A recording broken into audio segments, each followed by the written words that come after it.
The world is changing so much, especially the last couple of years. The COVID pandemic threw the whole world out, and its effects are going to be long-lasting. The world's not going to be the same as it was previously. It's going to have long-standing detrimental effects on the world economy, which comes right down to Mr. Average on the street or Mrs. Average on the street or wherever else she may be. It's already, the effects are there with disruptions in the supply chains because of extenuating effects from the pandemic, just like recently the anti-vaccination campaign by certain truckers in Canada. It made worse the disruptions in the supply chains that were already going on, which, again, coming down to Mr. or Mrs. or whatever else you want to call them, average in the street, boils down to you don't get the things you used to get easily available as they used to be. The varieties of food, or even it may come down to basic necessities. Education has been seriously impacted in as much as the teacher-to-student direct interaction has by necessity been mediated by the internet, and many students, they just missed out. And it's going to have long-term effects on education and the economy and the ability of societies to keep their whole infrastructure together, human infrastructure, because we need so many doctors, we need so many lawyers and other products of education, human products of education, to keep the society running on, as we know, in so many professions. So it's going to have already having huge social impact. People, they don't relate to each other as they used to. At least, well, during the pandemic, there was fear of socially mixing with others. And then again, the waves can come again, or another pandemic can come, and then the whole idea of just mixing up with people become afraid to do that. Distrust of science has come to the fore in the distrust of vaccines, distrust of corporatocracy or corporations and of governments has skyrocketed. It wasn't that distrust wasn't there, but it's become pandemic, or at least endemic. So long-standing and serious ramifications. I'm just making the point here that the world will not be the same after the pandemic as it was before. There's going to be a lot of differences in the human situation. The current events in Ukraine could, and most probably will, change the future of Europe and the world, especially if the war escalates. Already the nuclear word is being spoken of. Whatever happens, the world won't be the same again. Change is always there in human society. Change is always there. People change, situations change, empires rise and collapse, just like the USSR became very powerful and it collapsed. A generation ago, China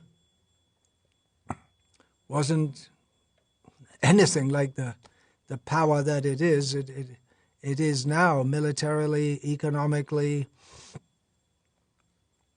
things have changed. It wasn't expected that China would rise, but it has.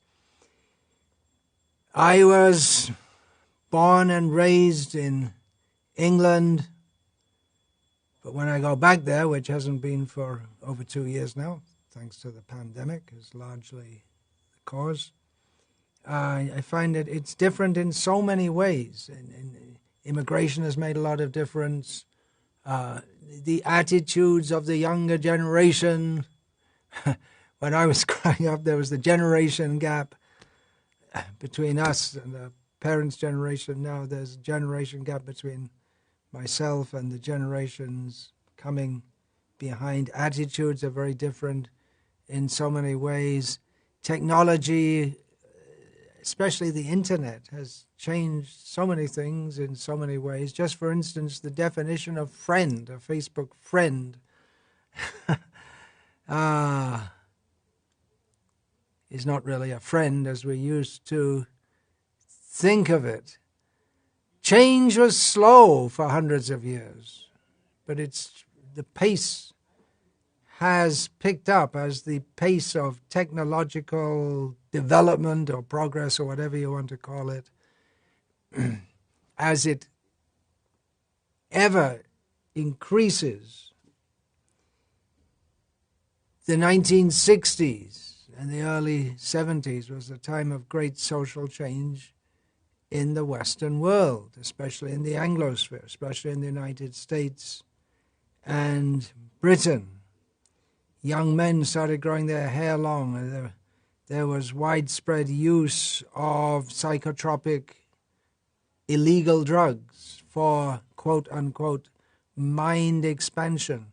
There was tremendous interest in Eastern spirituality and alternative kinds of religion, such as some quasi-Christianity brought in from Korea. So many differences came out. Among the hippie generation, they thought it was the age of Aquarius. We're going to have peace and love. Everything's going to be wonderful. Bob Dylan sung, "The times are a-changin'."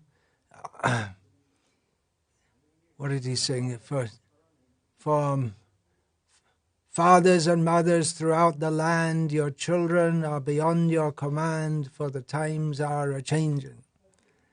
And it's a fact that the changes, or it's an observable phenomenon that the changes of the 1960s have very much impacted society in the West and by extension the world, seeing as the West is at the present time culturally and in other ways dominant, although that inevitably will change. But the effect of the hippie movement and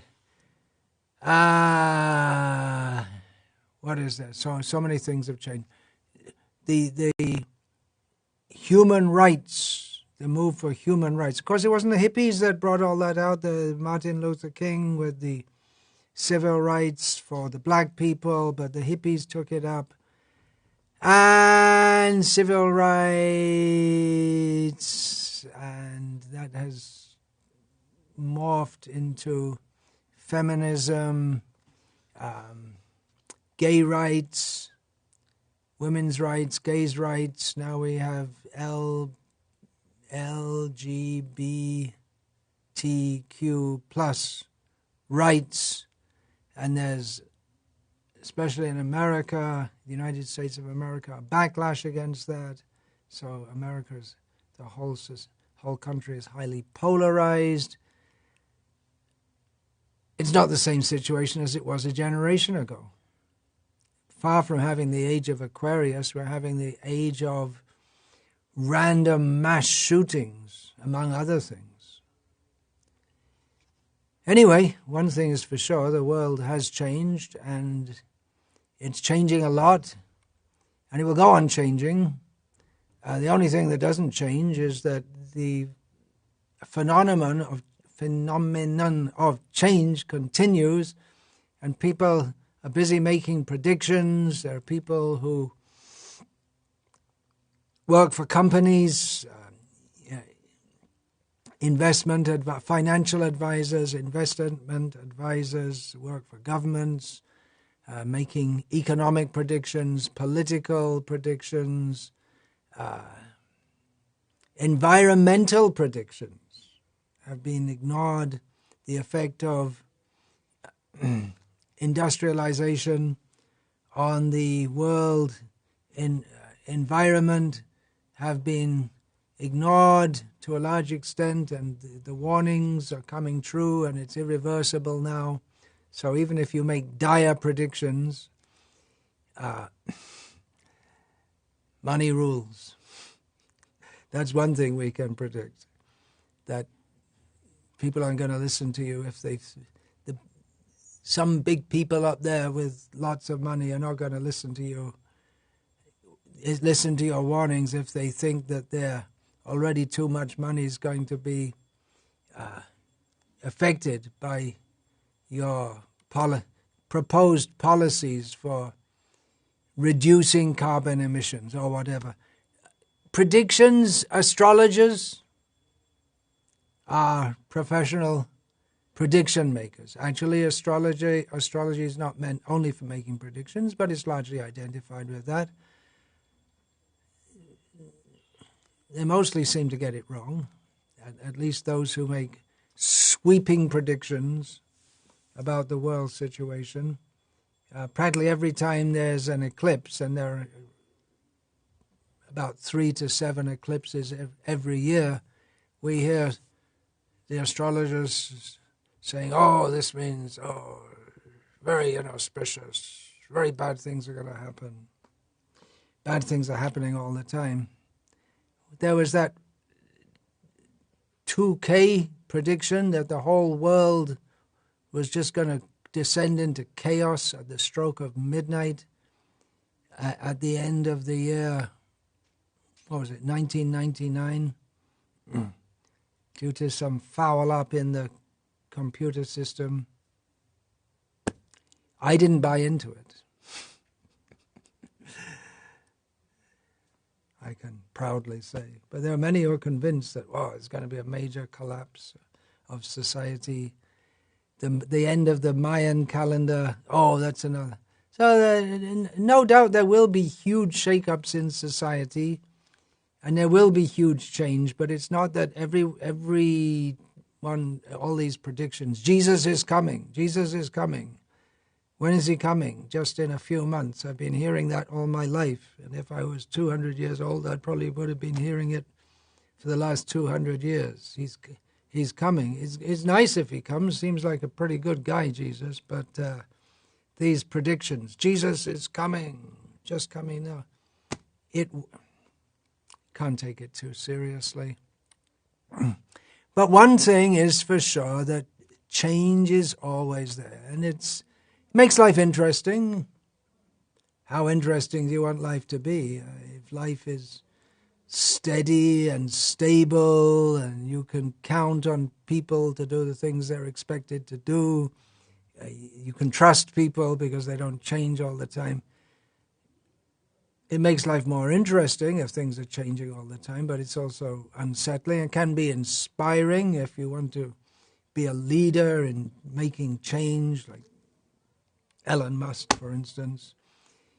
Change can be devastating, just like in Ukraine at the present time.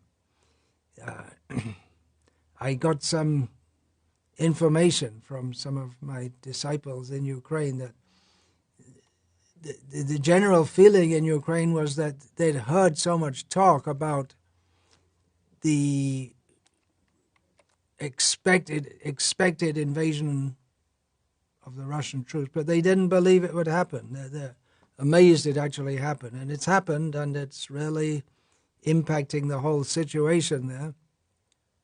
Change is going to happen. Devastating change can happen at any time.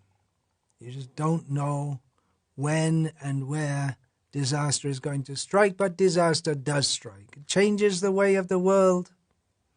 In Sanskrit terminology, it's called Shardavika. pronouncing it a little bit Bengali way. Shadavika means 6 kinds of transformations.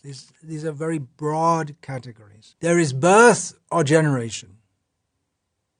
Something comes into being. It may be animate or inanimate. It may be that an island comes into being in the sea due to a volcano under the water. It may be, for instance. Then there is growth. Something comes into being, then it grows. Then there is a period of apparent stability. But because that period is different to the periods before it and after it, that's also one kind of change. There is generation of byproducts. For living beings, that means they reproduce. That's the 4th. And the 5th is degeneration, wearing down. And the 6th is termination, or death. So these are the 6 kinds of change. And we can understand by consulting the Vedic knowledge, and if we want to look at it in an empiric way, we can understand that reincarnation takes place. There's repeated change of body. That's a major change, isn't it? Repeated change of body. People don't take it seriously, but it's a fact. But actually, at every moment, there is change. We say, the world will never be the same again. From the beginning of speaking that sentence, the world, when you say the world will never be the same again. By the time you reach the full stop at again, the world has changed. Because everything changes at every moment. Even if you see a big mountain, you think it's not changing. Well, it may change in course of time. Some rocks may fall down, some boulders may fall down.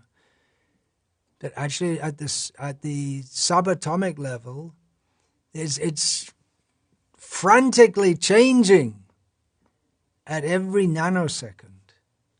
Even the most peaceful of scenes, you see a nice forest, everything is changing. Nothing is the same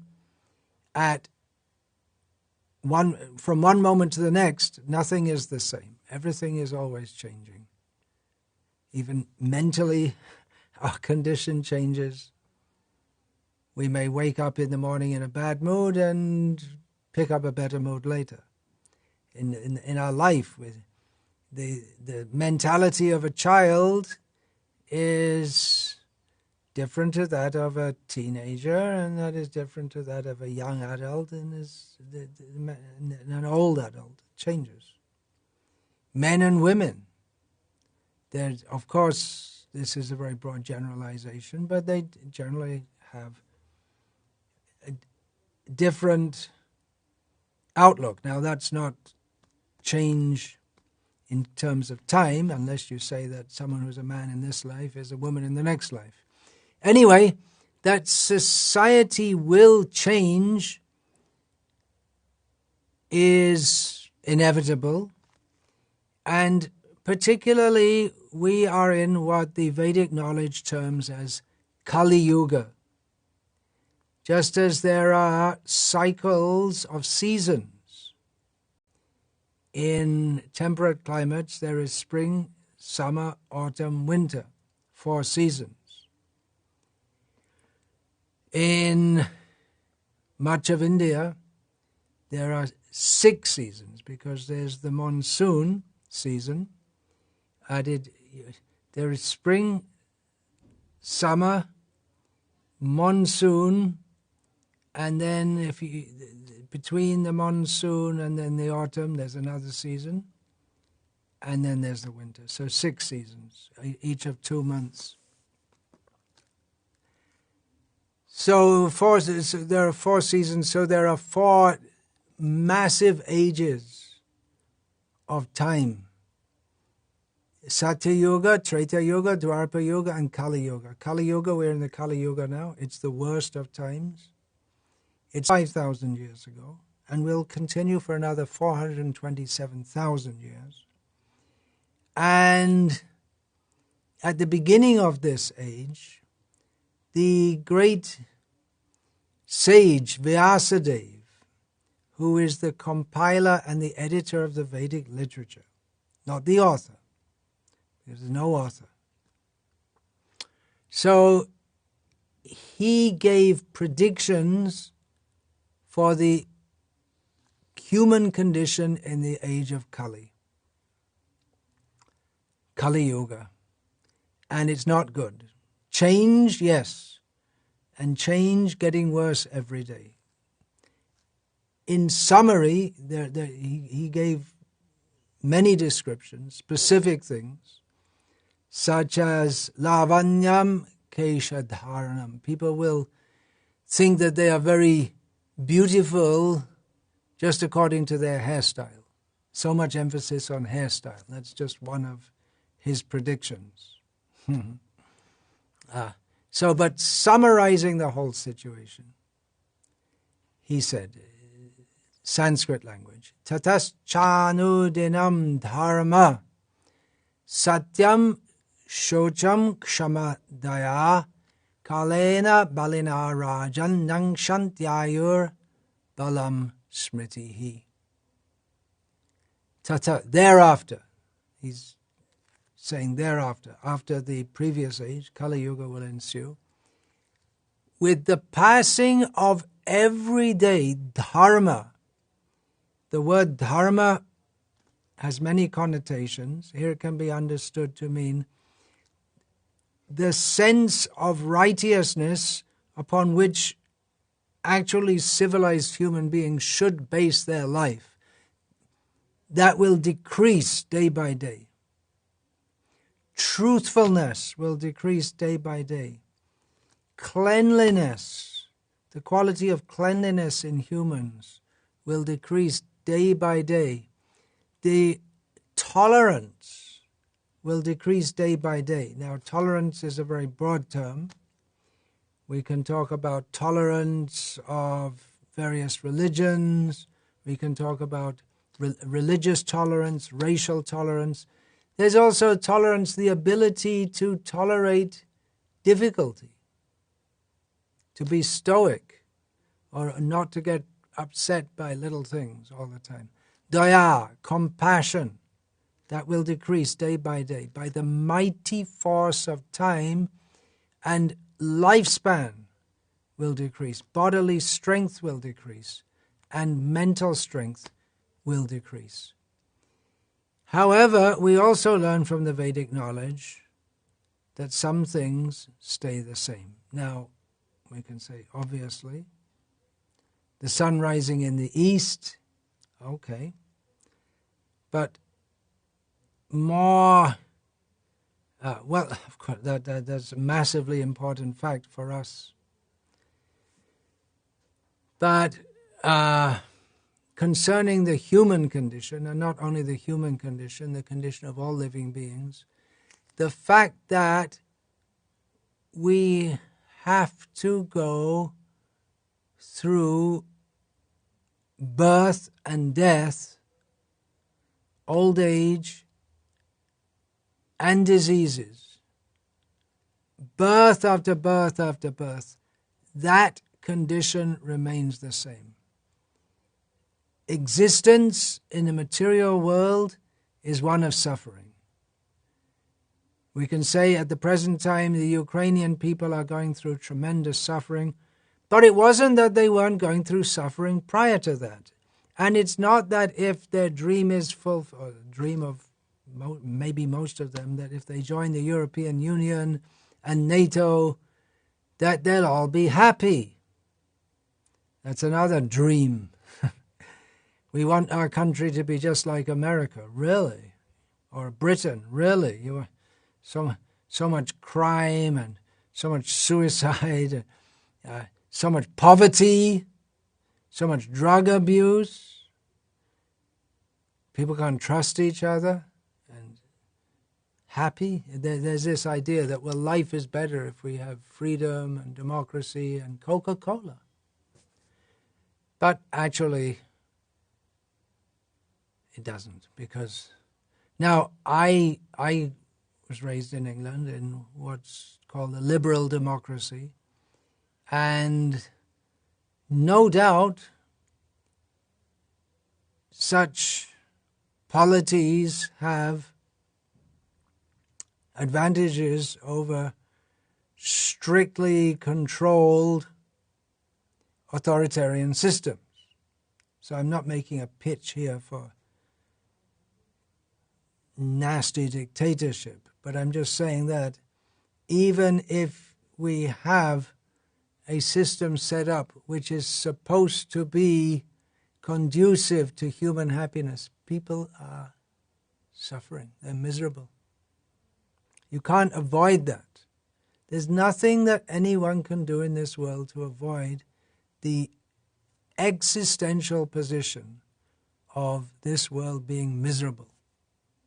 We may have a relatively happy life, and we have to get born again, and just the pain of being born and the uncertainty of what will happen in future. And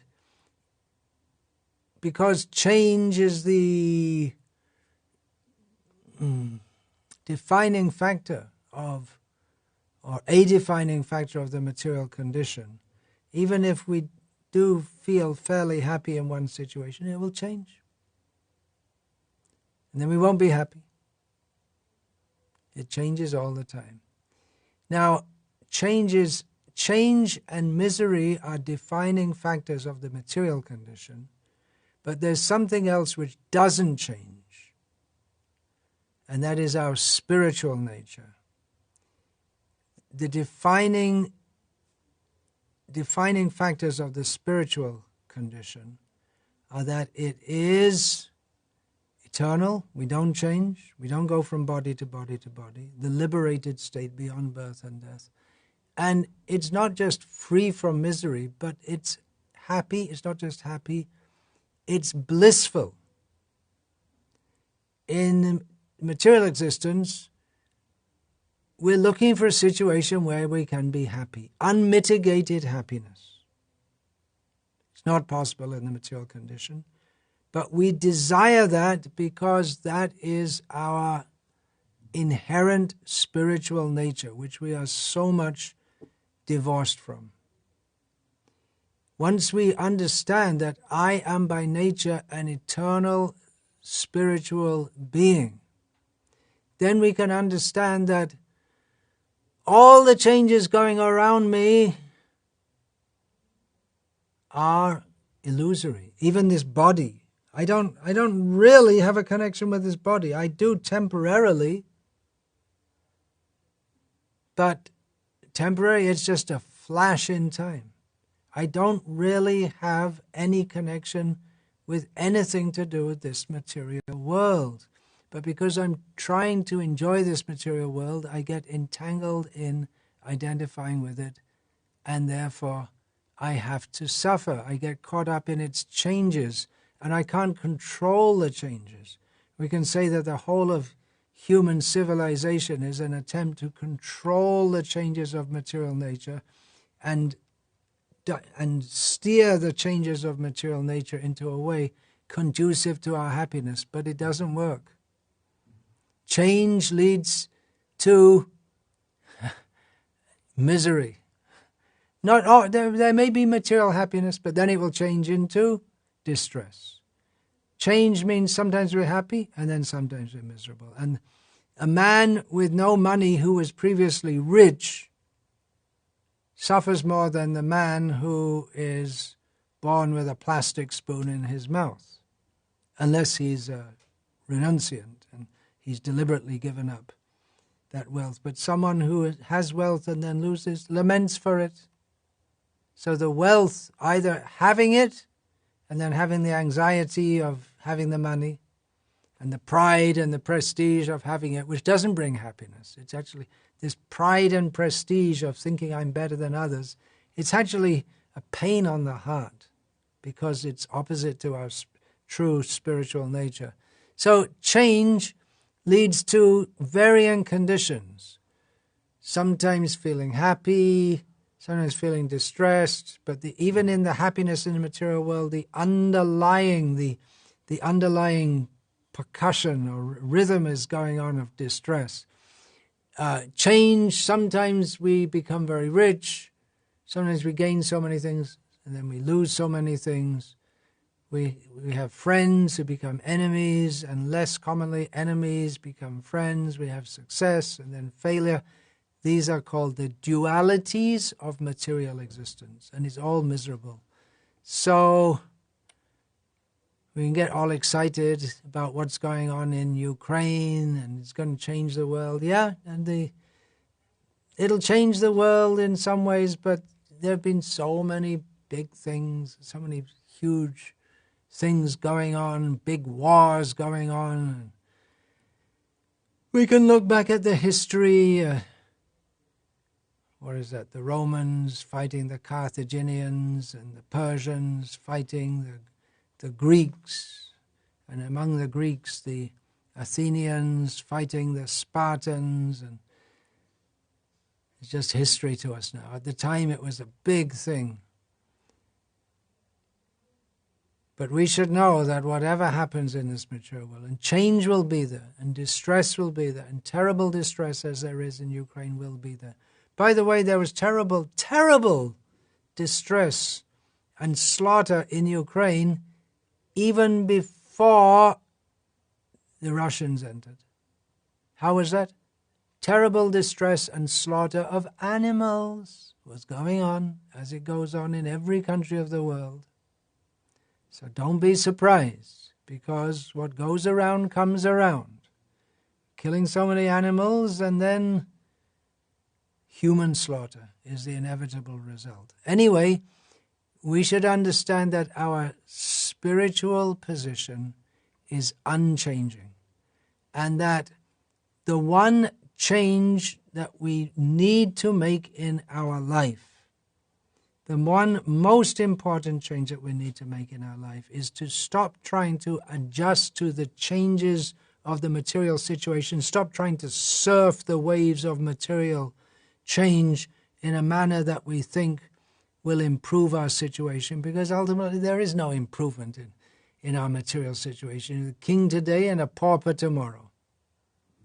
So we should do what is required to change our consciousness, change our goal in life, so that we can go beyond all this change. To do that, we have to change our whole approach to life. Labdva sudurlavam idam bahusambhavante manusham artadam anityam api hadhira turnam yatetana patedanu mrityayava nishrayasaya vishaya kalu sarvata syat. This is a verse from Srimad Bhagavatam. It is spoken by the Supreme Personality of Godhead, Lord Krishna. He gives this advice, how we should change our life so that we can come to the position of our highest good, beyond birth and death, beyond the changes of this world. He states that now we have a human birth. We've gone through so many changes. 8,400,000 species of life. We've changed from body to body to body. Now we have the human life, which is very rarely attained. But the human form of life is very special, because in this human form of life, we can understand what we need to do to get free from the suffering of being in this cycle of birth and death. So, even though human life is very short, we should take advantage of it and do whatever is required so that we can come to the position of our ultimate benefit. And if we think that, well, I can just enjoy myself. I've got eyes, I can see nice things. I've got lips, I can kiss nice lips. Lord Krishna warns us. I'm just giving the explanation of this verse. Lord Krishna warns us that We already enjoyed so many things in so many lives, and we have the opportunity to do so in future. But that's not actual enjoyment. So we should take advantage of this human form of life. All answers are given in Lord Krishna's 700-verse Bhagavad Gita. Actually, Lord Krishna speaks 574 of those verses, but Arjuna says many important things, and Sanjay does also. But anyway, it's a short work. The essence of all spiritual knowledge is in there, and the same knowledge in great depth is given in the Srimad Bhagavatam. So we can recommend, don't get caught up in the swirls and eddies of this material situation, which is always changing. Of course, we're in this world. We can't just stop everything we're doing. We have to go on with life.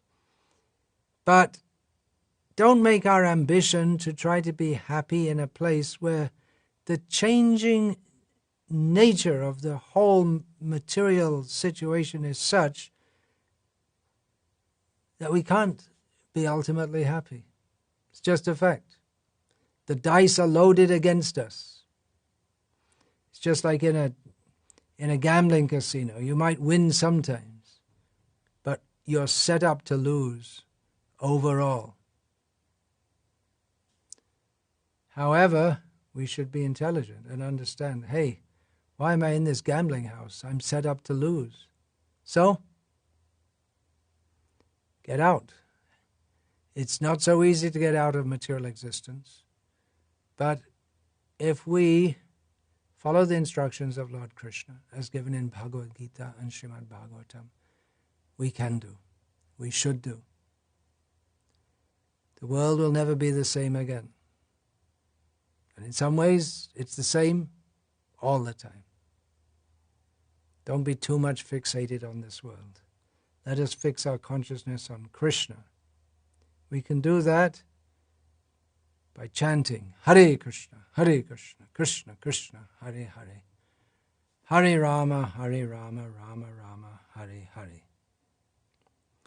Vancha kalpatarubhyascha kripa sindhubhya evacha nam pavanebhyo vaishnavebhyo namo namaha. Dante nithaya churnakang padaya nipatya kritvacha kakushatameta bravimi. Hey sadhava sakala eva vihaya durat gauranga chandra charane kurutanuragaha.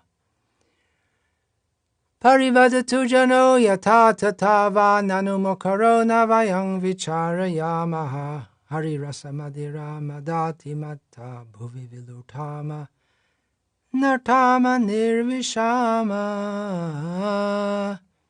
Hare Krishna, Krishna Krishna, Hare Hare, Hare Rama, Rama Rama, Hare